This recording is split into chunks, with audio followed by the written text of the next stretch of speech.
What's happening? Good. How about y'all? Derick, we know that game was finished without a number of starters, and you went into the game like that. But what were the positives that you took away from the defense? Yeah, I just think the resiliency piece. We never quit. We always played hard, and a lot of the time, just watching the tape and going back and looking at a lot of those guys that played, there wasn't a drop off. And from Leo and Murph to Myles Adams and Big Bohanna, those guys came in and played really, really well in the snaps that they did have. So. Just things across the entire defense that we had to fix, and going into this week, it's a new week. Still early in the season, still trying to define who we are, but there's a lot of positive take away from that. When you look at Daniel Jones, a lot of his passes, they're short, they're quick, they're about 10 yards. What's the challenge in creating turnovers if that's the style of offense they play? Yeah, I just think across the front, just still trying to affect him. We trying to put a certain scheme together and certain things to be able to get him, off the spot and different things like that. Quick wins up front is going to be key for us. Taking advantage of the matchups that we have, and then going back into that, the secondary doing their job and doing what they do really, really well, and also gives us time to affect them. So I think that's going to be the key this week. Have you ever had a one-handed sack like that? No. And I didn't realize it was. I'm like, dang, it looked a lot different on video than it felt in person. I know he was in the pocket, but were you worried initially that they would call you for a horse collar? No. That's something that obviously being a pass rusher, you have to know the rules, and that's something that we know across our front here that's a legal tackle. So. Where do you guys feel like as a defensive front? I mean, you were missing some guys last week, but where do you guys feel like you're still growing and coming together? What's the next step for you?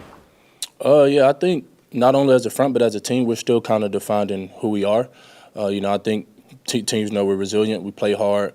We play confident. We play fast. But I think we're still trying to define who we are across the front. And like I said, as a team. But speaking specifically to the front, still trying to learn each other. I think that's a big thing, knowing who you're rushing with, knowing who you're playing with across the front, and knowing, how the way this guy does his thing is going to affect the way I rush, and, vice versa, so we all can become a cohesive one unit and be effective. So I think that's the biggest thing across the front right now.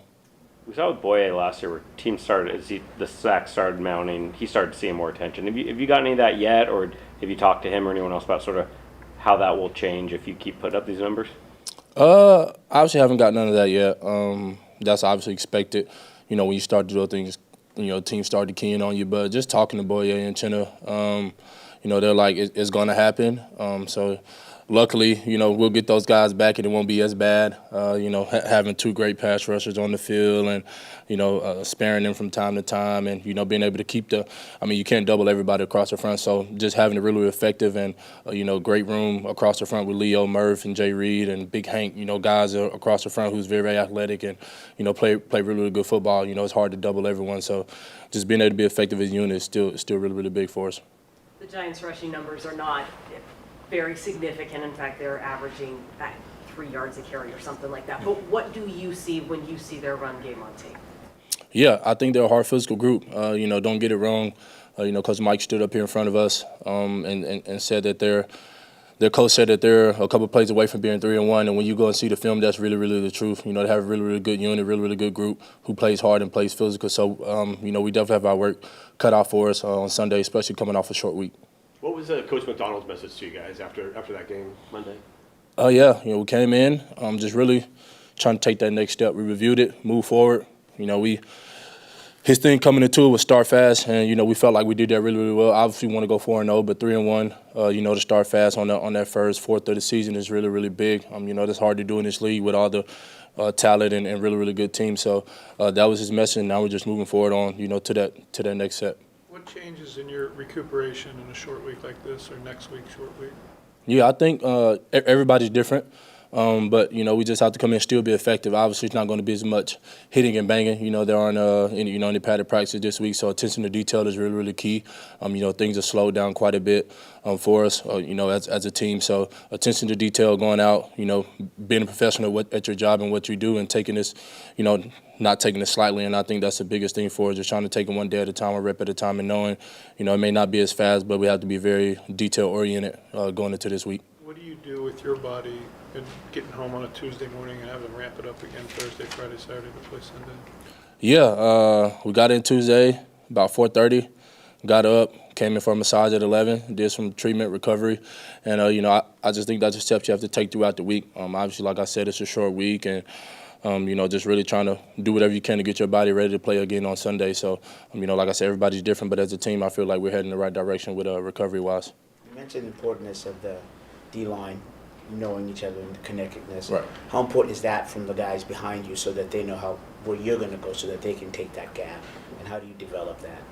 Yeah, I think that's huge. Having guys like Bacon, T-Dot behind us, and then you have DB, Spoon, and everybody blitzing, and everybody's strengths and weaknesses and what they do best and what they don't do best. And I feel like that's just playing with one another. We've all been in here since March, and really trying to learn each other and what each other do best. So just being able to continue to build that, and I think that just comes with repetition.